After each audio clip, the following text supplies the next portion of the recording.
Hello dear children, how are you all? Fine? Today we are going to solve and revise our first prelims exams. બરાબર. First preliminary exams is very much important for the 9th and 10th also. So we should solve this paper. Part A. Part A you have already solved, but there are many things I have noted for you. Questions 1 to 6 first two સિક્સની અંદર તમને જે 4 questions પ્રોઝમાંથી આવ્યા છે 4 ચેપ્ટર્સના અને 5th અને 6th જે પોએમ્સના છે એ મોસ્ટલી બધાના સાચા છે. ત્યાર પછી જે ક્વેશ્ચન 7 આવ્યો છે આ એટલા માટે માહિતી આપવામાં આવે છે કે હવે પછીની પણ એક્ઝામ્સની અંદર તમને આ રીતે ટેક્સ્ટબુકના ક્વેશ્ચન્સ પૂછી શકાશે. બરાબર, એટલે એ ખ્યાલ રાખવાનો છે. ત્યાર પછી તમારો જે ક્વેશ્ચન નંબર 7, 8 જે આપવામાં આવેલા છે, 9, 10th કે જે પેરેગ્રાફ આપવામાં આવેલો છે એ સપ્લિમેન્ટરી રીડરનો છે.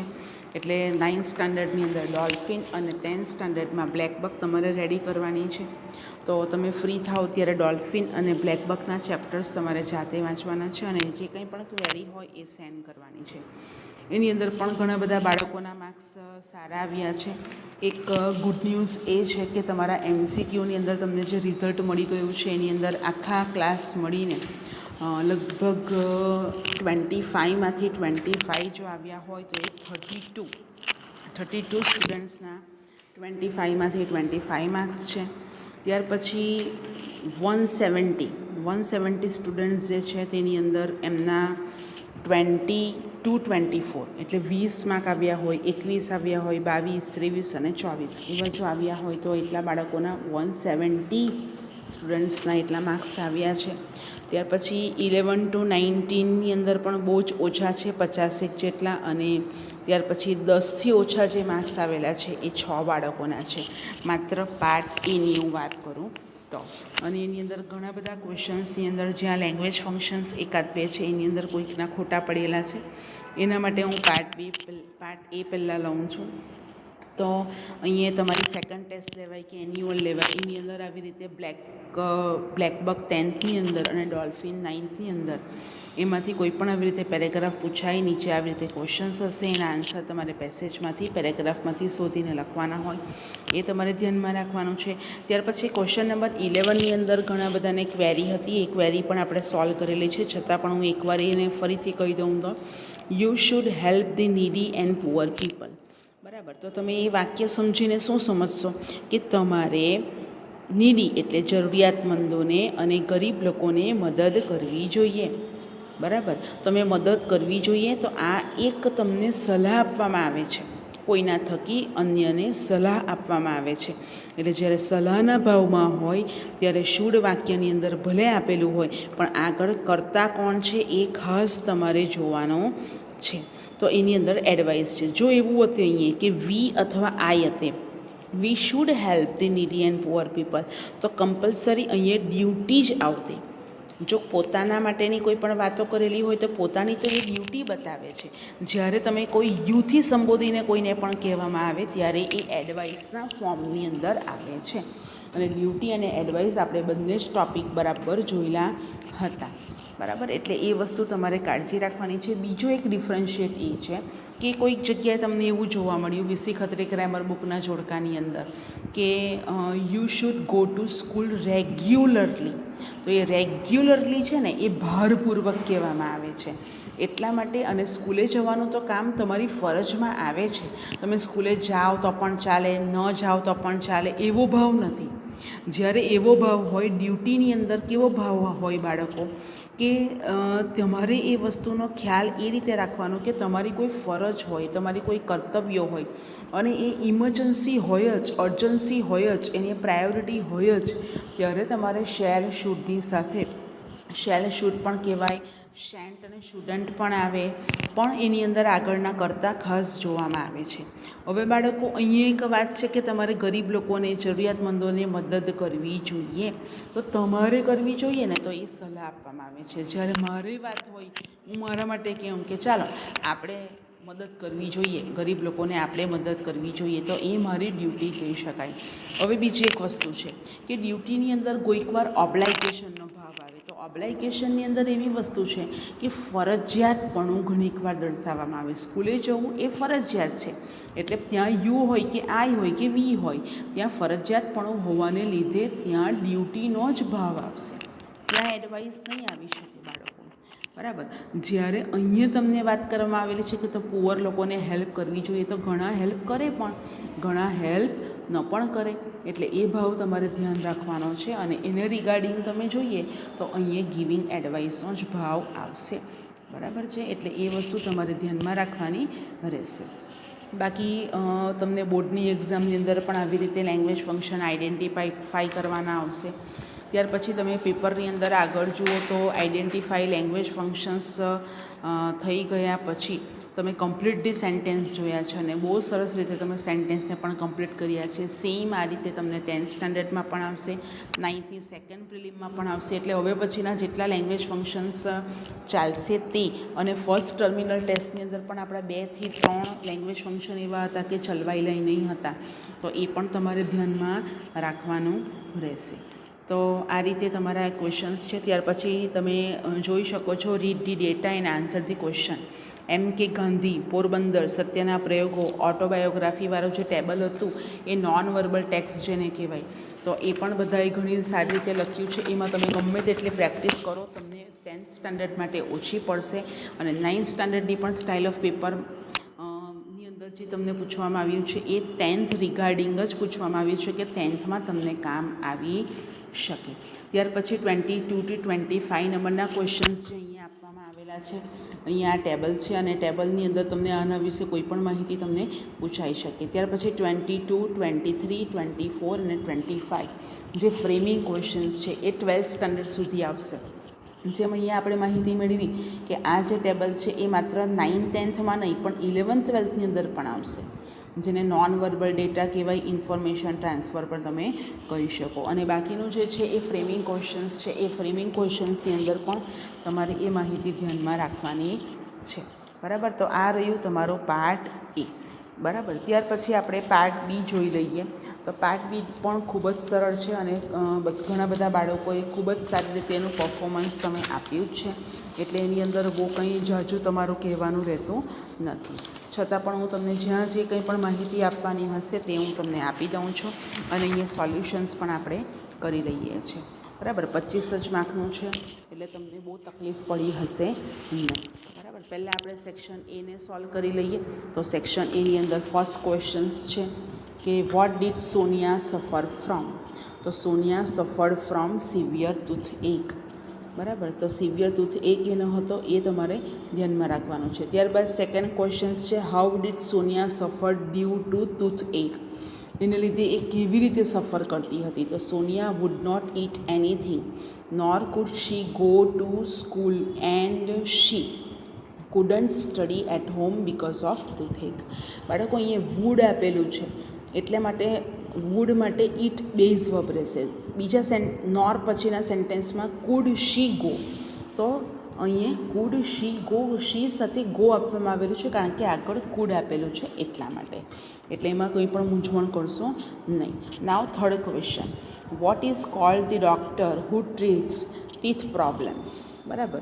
તો એ જે સેન્ટેન્સ તમારું 3rd નંબરનું છે એ 3rd નંબરની અંદર જોઈ લઈએ તો the doctor who treats teeth problems cold as dentist. બરાબર. દાંતના જે ડૉક્ટર હોય એને ડેન્ટિસ્ટ કહેવામાં આવે છે. તો આ રીતે એક પેસેજ તમારો હતો, ખૂબ જ સરળ હતો. હવે ત્યાર પછી તમને સ્ટેન્ઝા આપવામાં આવ્યો છે અને સ્ટેન્ઝાની અંદર 4th અને 5th ક્વેશ્ચન્સ આપેલા છે. અને મોસ્ટલી પોયમ આવે એટલે rhyming pair, rhyming words, rhymes એવું આવે છે. બરાબર. એટલે અહીંયા તમારે સ્ટેન્ઝા ધ્યાનથી વાંચી જવાનો છે, સમજવાનો છે. અને ક્વેશ્ચન્સ આપણે જોઈ લઈએ. Question number 4 how do farmers spend their life. તો 4 ક્વેશ્ચન્સની અંદર આપણે જોઈ લઈએ. તો 4 ક્વેશ્ચન્સની અંદર બાળકો the farmers spend there life, ખેડૂતો એમનો જીવનનો સમય કેવી રીતે પસાર કરે છે. તો કે વિથ કન્ટેન્ટ એન્ડ મેરીમેન્ટ. કન્ટેન્ટ એટલે સંતોષી અને મેરીમેન્ટ એટલે ખૂબ જ આનંદથી એમની લાઈફ પસાર કરે છે. ખૂબ જ મહેનત કરે છે, સવાર સાંજ મહેનત કરે છે, સવારથી રાત સુધી મહેનત કરે છે. એટલે એમની લાઈફ ખૂબ જ સંતોષી છે અને આનંદી છે. Write the rhyming words from the given stanza. સ્ટેન્ઝામાં આપેલા પ્રમાણે રાઇમિંગ વર્ડ્સ લખો. તો રાઇમિંગ વર્ડ્સ માટે કયા કયા વર્ડ છે? બહુ, મેરીમેન્ટ, સ્પેન્ટ, બેન્ટ અને પ્લાવ. પ્લાવમાં અહીંયા ફૂલ સ્ટોપ આવશે. ત્યારબાદ હવે તમારે જોવાનું કે સરખા ઉચ્ચારવાળા શબ્દો કયા છે. તો કે બહુ પ્લવ, બરાબર. તો અહીંયા બહુ પ્લવ એક પેર થઈ. બીજી પેર થશે સ્પેન્ટ બેન્ટ. મેરીમેન્ટ થોડું વધી જાય, એકલો મેન્ટ હતે તો મેન્ટ સ્પેન્ટ બેન્ટ આપણે લખતે, પણ અહીંયા મેરીમેન્ટ શબ્દ મોટો થઈ જાય છે, એટલા માટે અહીંયા 2 સ્પેન્ટ અને બેન્ટ. આ રીતે એના 5 ક્વેશ્ચન્સ અહીંયા કમ્પ્લીટ થશે. નાવ સેક્શન બી. સેક્શન બીની અંદર બાળકો જોઈ લઈએ આપણે do as directed change text. અહીંયા થોડી કન્ફ્યુઝન થઈ હશે. કઈ રીતે? તો કે શરૂઆતની અંદર મિસ્ટર જૈન અંડરલાઇન કરેલા પાર્ટ્સ જે છે એ ભૂતકાળમાં આપેલા છે અને નીચે જે પાર્ટ આપેલો છે રીચીસ એ વર્તમાનકાળનો છે, એટલે ભૂતકાળમાંથી વર્તમાન ચેન્જ કરવાનું છે. એન્ડ મિસ્ટર જૈન આપેલું છે તેનું મિસિસ જૈન કરેલું છે, બરાબર. તો એ મિસિસ જૈન જે કરેલું છે તો એમાં જેન્ડર પણ ચેન્જ થયેલી છે. બાળકો તમને બોર્ડની પરીક્ષામાં 4 રીતે પેરેગ્રાફ પૂછાય. અહીંયા ડુ એઝ ડાયરેક્ટેડની અંદર ચેન્જ ટેક્સની અંદર અહીંયા 2 પ્રકારે આપેલા છે. પહેલું એક ટેન્સીસ ચેન્જ કરવાનો, બીજો 7મા નંબર પર જે છે એ વોઇસ ચેન્જ કરવાનો, ત્રીજું મિસ્ટર જૈનનું મિસિસ જૈન કરવાનું છે એ 3જા નંબરનું, અને ચોથું સિંગ્યુલરનું પ્લુરલ કરવાનું હોય. ગર્લ્સ હોય તો એનું ગર્લ કરવાનું હોય, અથવા તો સિંગ્યુલર બોય હોય તો એનું બોયઝ કરવાનું હોય. બોય કેન હેલ્પ તો બોયઝ કેન હેલ્પ. આ રીતે તમારે વાક્ય બનાવવાનું હોય છે, બરાબર. બધું જ તમને કરાવ્યું હોય તેમાંથી જ કંઈ પૂછાય એવું જરૂરી નથી. થોડું ટ્વિસ્ટ કરીને પણ બોર્ડની પરીક્ષામાં આવે તો આ એક સરપ્રાઇઝિંગ તમારા માટે ગણાવી શકાય. તો તમે 8th સ્ટાન્ડર્ડમાં પણ આવું જોઈ જ ગયા હશો કે જેન્ડર ચેન્જ કરવાનું. અશોક હોય તો એનું અમી કરવાનું હોય, ત્યાં મિસ્ટર જૈનનું મિસિસ જૈન તમારે કરવાનું છે. પણ એક પેપરની અંદર એક નાનકડી આપણે ચેન્જ કરી લઈએ તો એ હીઝ આપેલું છે. Mrs Jain which is his office, બરાબર છે. તો અહીંયા હીઝ જે ઓફિસ છે એની અંદર એ મિસ્ટર જૈનની ઓફિસે જાય છે એવું છે, બરાબર. Mister Jain reach his office, તો અહીંયા Mrs Jain reaches his office, બરાબર. તો તમે અહીંયા હીઝ એટલે એના હસબન્ડની ઓફિસે જાય છે એવું અહીંયા લખવામાં આવેલું છે. છતાં પણ જો તમે અહીંયા હર કરી દીધું હશે તો પણ કોઈ પ્રોબ્લેમ નથી, હીઝ કરી દીધું હોય તો પણ કોઈ પ્રોબ્લેમ નથી. માત્ર તમારે માહિતી જે ધ્યાનમાં રાખવાની તે એટલી જ છે કે મિસિસ જૈન મિસ્ટર જૈનનું મિસિસ જૈન કરવાનું છે અને રીચનું રીચીસ કરવાનું છે. એટલા માટે પેરેગ્રાફ તમારો કંઈક આ રીતે બનશે. અહીંયા આ પરીક્ષા પૂરતું તમારા માટે અહીંયા સ્લેશ કરેલું છે કે જે કોઈ પણ જે રીતે આન્સર્સ લખ્યા હોય એને આપણે સાચા આન્સર્સ આપશું. Mrs or mister Jain. કોઈ કે મિસિસ જૈનને એવું ગણ્યું હોય કે મિસ્ટેક છે, રવા દો, આપણે મિસ્ટર જ રાખી મૂકીએ, અને એણે લખ્યું હોય તો માત્ર આ જ પરીક્ષા પૂરતો આપણે એને સાચો જવાબ આપીશું. તો Mrs or mister Jain reaches her or his office at 10:30 AM.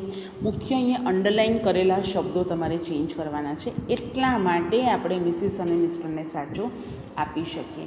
Otherwise મિસ્ટરનું Mrs જ્યારે કરવાનું હોય ત્યારે આખી જેન્ડર ચેન્જ કરવાની હોય અને ટેન્સ ચેન્જ પણ કરવાનો હોય છે. તો મિસિસ ઓર મિસ્ટર બંનેમાંથી જે લખો તે સાચું. Jain reaches her or his બંને સાચું. હી ઓર શી ગેટ્સ, તો ગોટનું ગેટ્સ થશે. Busy with his or her work.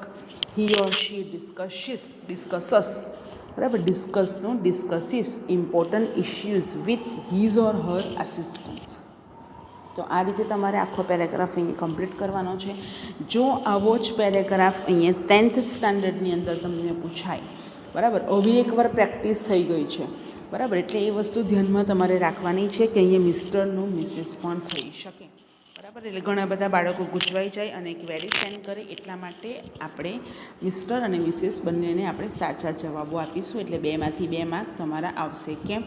કારણ કે પેપરની અંદર અંડરલાઇન કરેલા શબ્દો છે તો એ મુખ્યત્વે તમારે ચેન્જ કરવાના છે, અને બાકીના શબ્દો તમે નથી ચેન્જ કર્યા તો કંઈ વાંધો નહીં. પણ હવે પછી જો આવો પેરેગ્રાફ પૂછાય તો એ તમારે બાકીના શબ્દો પણ કમ્પલસરી ચેન્જ કરવાના રહેશે. માત્ર પેપરની અંદર ચેન્જ એટલો જ છે કે અંડરલાઇન પાર્ટ મેં આપી દીધા હતા, અને એને લીધે અમારે એ 3 શબ્દોને જ બહાર આપવાનો હોવાને લીધે તમારા મિસ્ટર અને મિસિસ બંનેને જ મારે સાચા આન્સર અમે આપ્યા છે. નાવ 7th ક્વેશ્ચનની અંદર આપણે જોઈ લઈએ તો 7th ક્વેશ્ચનની અંદર જે આઈ રાઇટ અ લેટર, તો સ્ટાર્ટ લાઇક ધીસની અંદર છે a letter is written by me. Me પછી અહીંયા તમારે ફૂલ સ્ટોપ કરી દેવાનું રહેશે. હા, અને ત્યાર પછીના જે 3 વાક્યો છે તે તમારે આ રીતે સોલ્વ કરવાના રહેશે.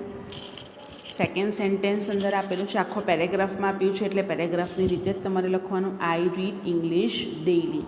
તો ઇંગ્લિશ ઇઝ રીડ જ બોલાશે, રેડ નહીં બોલાય. સેકન્ડ ફોર્મમાં રેડ આવે, થર્ડ ફોર્મ પાછું રીડ જ આવે.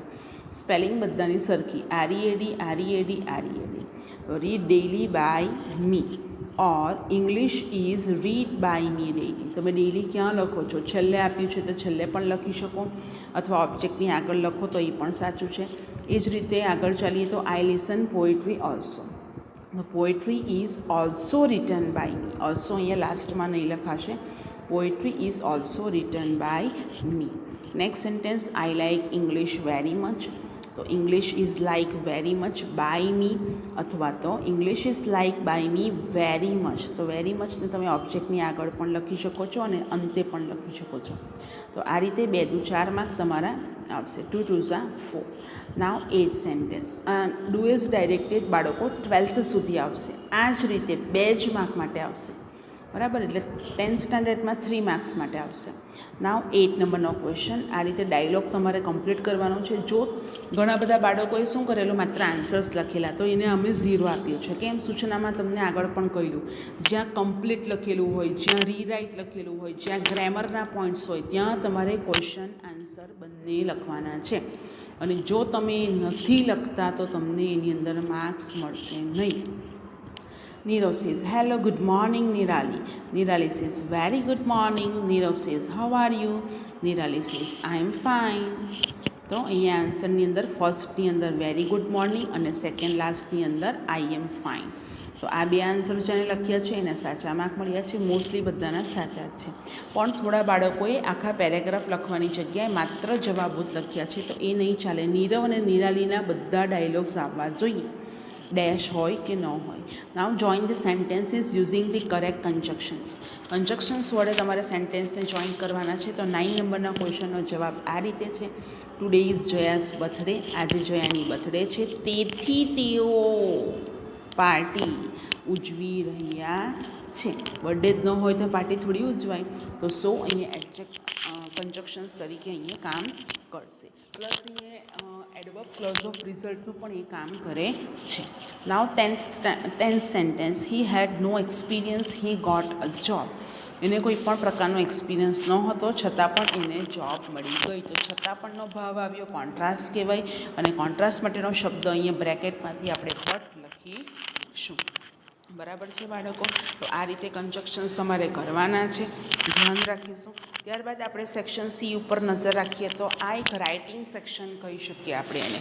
તો રાઇટિંગ સેક્શનની અંદર ખૂબ જ ચીવટાઈપૂર્વક તમારે બધું જ લખવાનું છે, સમજી વિચારીને લખવાનું છે. સમય બગાડવાનો પણ નથી, કોઈ પણ સ્પેલિંગ એરર ન થવી જોઈએ, અક્ષરો પણ સુંદર હોવા જોઈએ, આપેલા પોઈન્ટ્સનો પણ ઉપયોગ ત્યાં થવો જોઈએ.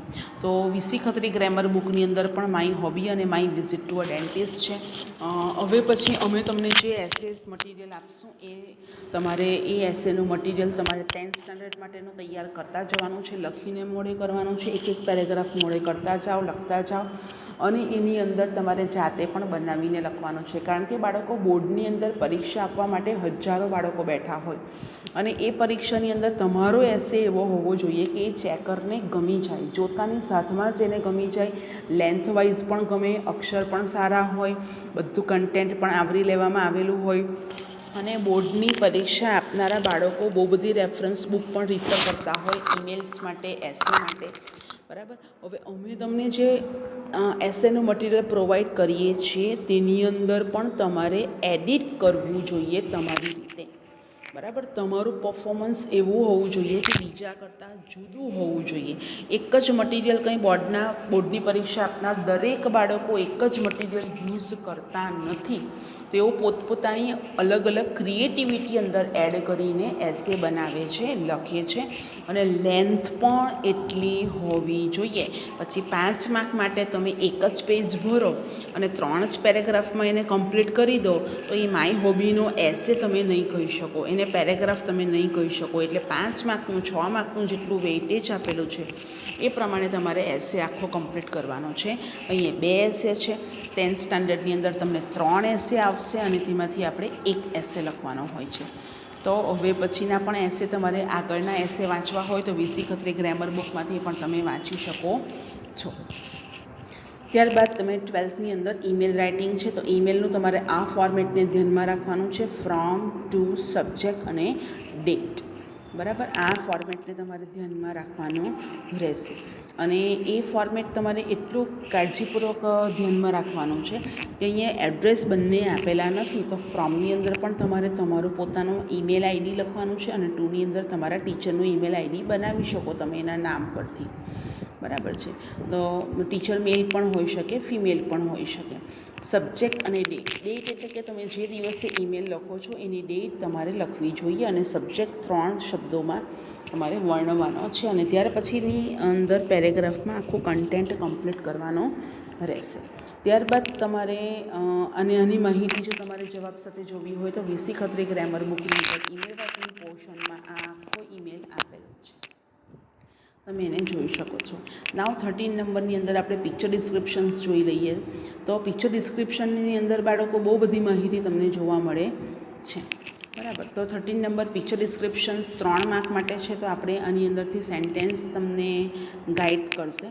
It is a picture of a garden. આ એક ગાર્ડનનું પિક્ચર છે. તમે એને પાર્ક પણ કહી શકો, પબ્લિક પાર્ક પણ એને કહી શકો. It's very beautiful picture. We can see the beauty of nature also. See અહીંયા તમને આજુબાજુ સરાઉન્ડિંગમાં બહુ બધું ટ્રીઝ ને સ્કાય ને બધું દેખાય છે, તો તમે એને નેચર પણ કહી શકો છો. સો there are many rides, stalls in this picture, in this garden. It's collage of 4 pictures. See, આ એક કોલાઇજ છે, 3 પિક્ચર નીચે છે અને એક મોટું છે, એટલે તમે એને કોલાઇજ પણ કહી શકો છો. In one beautiful image V can C many big and tall trees in this picture. There is also tent and well sitting arrangement. બાળકો અહીં બેસવાની પણ બહુ સરસ બધી જગ્યા આપી છે. એ સિવાય બધા ટેન્ટ છે. ત્યાર પછી બધા રાઇડ્સ છે. આમ વચ્ચે બહુ મોટું જે છે એ લગભગ સર્કસ પણ છે.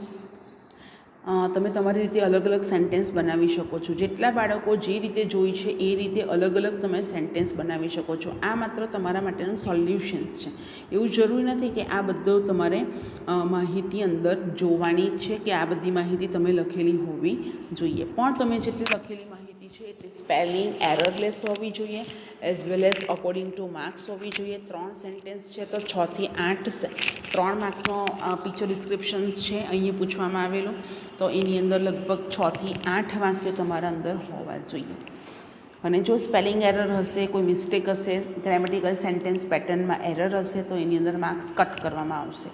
There is also tent and well sitting arrangement also in this picture. I can see merry-go-round, Roland, Tola ride, horse rides, train, circus also in this picture. તમને જો રાઇડ્સના નામ આવડતા હોય તો તમે એ બધી રાઇડ્સના નામ લખી શકો છો.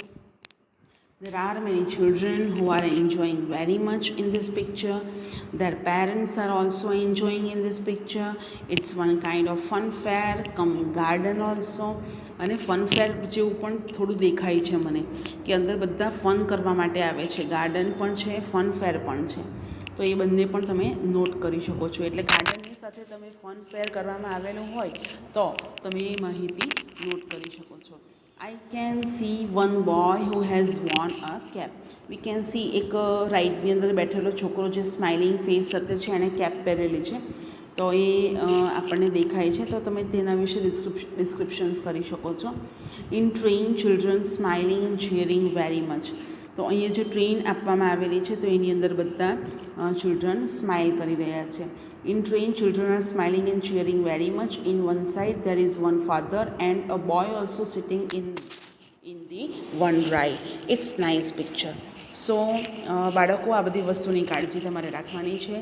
10th માટેની પણ તૈયારી કરવાની છે, સમયનો સદુપયોગ કરવાનો છે, સમય વેસ્ટ કરશો નહીં. પરીક્ષા પતી ગઈ પણ હજી બીજી પરીક્ષા પણ આવશે, એની પણ તમારે તૈયારી કરવાની છે. વીકલી ટેસ્ટ પણ તમારે આપવાની છે અને આ પાર્ટ બી તમારે લખવાનું છે.